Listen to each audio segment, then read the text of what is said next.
Thank you. I want to speak as a researcher, as someone who's familiar with the research into student success that's going on across the country.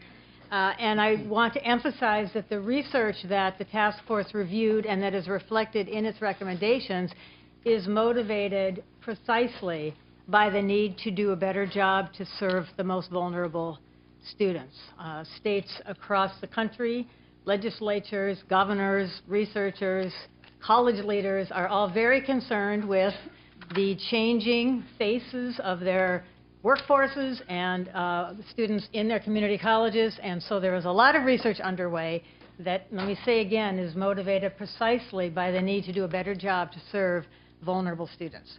And that's the research that we drew on, and that is the research that I'm very pleased to say is reflected heavily in the recommendations. Just some examples: more structure and guidance for students, helping students into programs of study, access into programs rather than into courses that may not add up to anything, providing incentives and encouragement for students to make good choices, which include fundamentally seeking the services and the guidance that will be increasingly made available to them, and having good data so that colleges can review that and be more publicly accountable precisely for helping vulnerable students. So I think together is a very powerful package that, if implemented effectively, will greatly increase the contributions of the community colleges to the future social and economic health of California.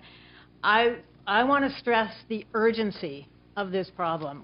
We at the task force looked at the data. I, in my job, see the data. The data is very scary. It is a very urgent problem that California faces to do a better job of educating vulnerable populations that will increasingly make up the college population and the workforce of California. Thank you. Too many students are... I need your final comments, please. Thank you. Okay, that's okay. Thank you.